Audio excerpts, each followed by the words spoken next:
Hello and welcome to this quick guide to the poem Lines to My Grandfathers by Tony Harrison from the relationships section of the anthology. I thought we'd start just by quickly getting a sense of this poem by looking at the title. So let's look at two key things that stand out to us. Firstly, the word lines is symbolic throughout this entire poem and something you'll need to draw attention to if you write an essay about this. The first meaning here is a personal connection. Tony Harrison is literally writing lines to the past generation, just like students used to be given lines to write in detentions where they'd have to copy out line after line of a book. But there's also an important figurative connotation of this word lines in this poem, representing the family ties and the connections. Tony Harrison is clearly telling us from the title that he is joined in some way to his grandfathers and their examples. Finally, whilst you don't always need to know this, a reference to Tony Harrison, he was the first of his family to go to university and was a very bright academic young student, learning Greek and Latin and obviously becoming a professional writer. This was unusual in his family, who were very much blue-collar, working-class people.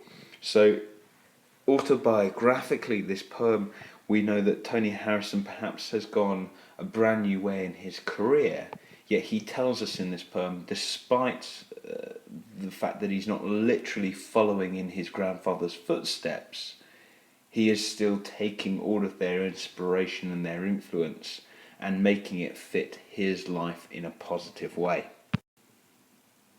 Let's also just quickly state the obvious that Tony Harrison has pluralised the title Lines to My Grandfathers. We'll see the important influence of the three men in his life: Wilkinson, the farmer; Horner, the railwayman; and Harrison, the publican. So moving into some analysis then, I thought best to pick out a quote for each of the grandfathers and move through them one by one. So this is how the poem starts with Wilkinson the farmer. He ploughed parallel as print the stony earth, the straight stone walls defy the steep grey slopes.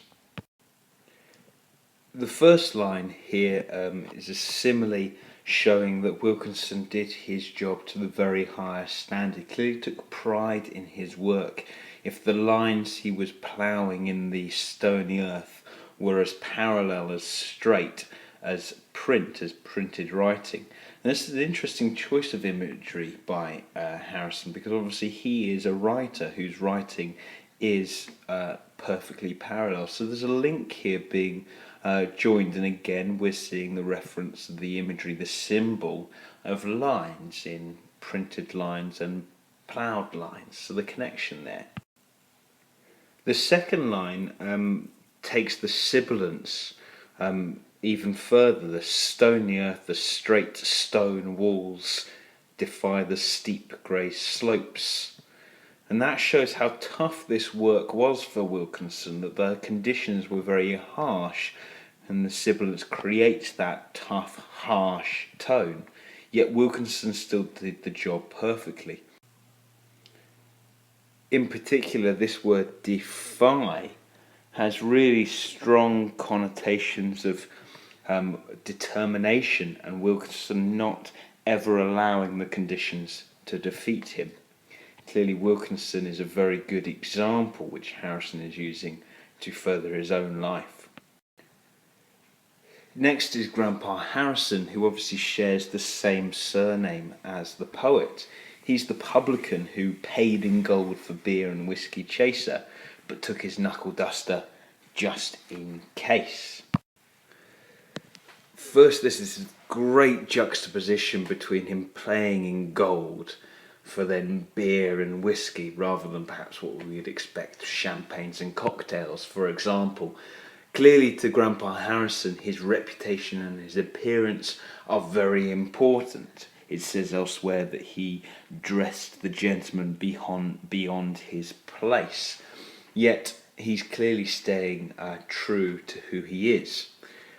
The other interesting thing is the reported speech here shown in just in case. This is as if Harrison, the poet, is remembering exactly the words his grandfather used to say, as if this is a repeated saying, a fond memory that perhaps has a slightly more sinister, violent edge to this man. Finally, the important thing is to notice the knuckle duster, which obviously is repeated in the very last line. Here we see that image of the knuckle duster belonging to Grandpa Harrison appearing again in the very last line of the poem. Notice the structure here, that it is spaced away from the previous 3 lines of that same quatrain. Again, that single line separated symbolises a direct link. Perhaps whilst the poet's life is different, being a writer, he has constant reminders of his heritage and tradition, shown through the knuckle duster.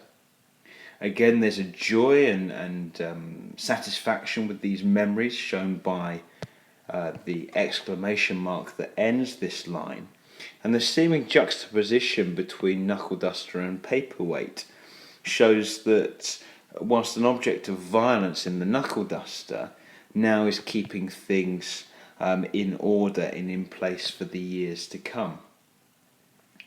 Just like the poet used the simile ploughed parallel as print for Grandpa Wilkinson, choosing that imagery of print connecting to writer, once again that direct connection with his own personal life is seen in this paperweight. Finally, we come to Grandpa Horner, the signalman or railway man. Now, Grandpa Horner seems to have the closest connection, as he actually lived with Tony Harrison, the poet. But there are 2 different sides to this man, emphasised in the last line and the first line of these 2 stanzas. Booted it to a pulp and squashed it flat. He cobbled all our boots, I've got his last. Firstly, through the dynamic verb and onomatopoeia in this first line, we can show the violence that Grandpa Horner was capable of. He clearly left a very strong, vibrant image and memory for the poet. Yet this seems to be immediately juxtaposed with the next line, he cobbled all our boots, I've got his last. This is a much more nurturing symbol of protection and care. And the collective pronoun of our, suggesting the family unity that's there.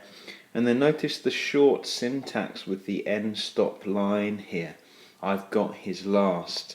Much like Grandpa Harrison's paperweight, there is a literal image, or a literal item, of a figurative memory. That boot propping open the door and maintaining that memory. So what's the meaning of all this? What is Harrison trying to tell us?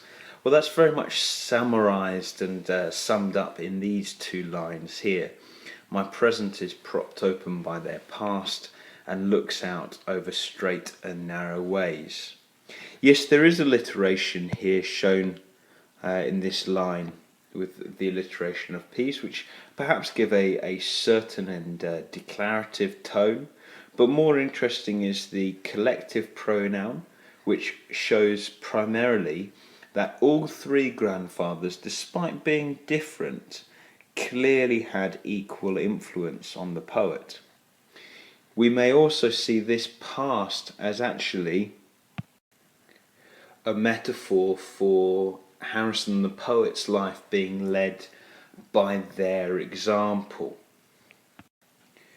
On the second line is a further metaphor, these straight and narrow ways, symbolising Tony Harrison's life, staying in order, staying on track, being successful, and him being optimistic of his future thanks to the inspiration of his grandfathers.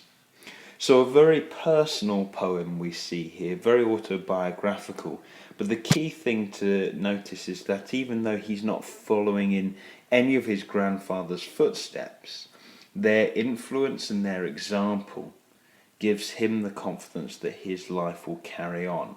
There's a positive impact through this loving family relationship. Just one more quick thing then before we finish. We haven't spoken about structure, and it's incredibly key in this poem. First and foremost, the structure is all connected to the symbolism of lines and everything the lines represent in this poem. Firstly, every stanza is a quatrain. It's a 4-line stanza all the way through. And the lines in each quatrain are of a very similar regular length. Harrison also uses a consistent alternate rhyme scheme throughout the entire poem. A, B, A, B. Earth and birth, slopes and hopes, Martindale and ale, signalman and publican, all the way through. However, Harrison takes this imagery of lines in his structure further in the way that he formats and presents his poem.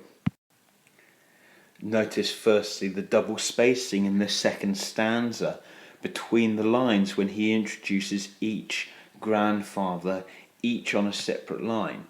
This highlights that whilst they were all different individual men who had different separate influences on the poet, these influences were of equal importance. And we've already mentioned the last line being slightly separated and double spaced again.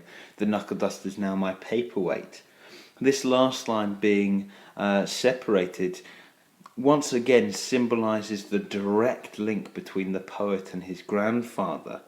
Again, I'll repeat, whilst the poet's life is different to his grandfather's, he's a writer obviously, he has these constant reminders of his heritage and tradition, and that's seen in that knuckle duster and that boot.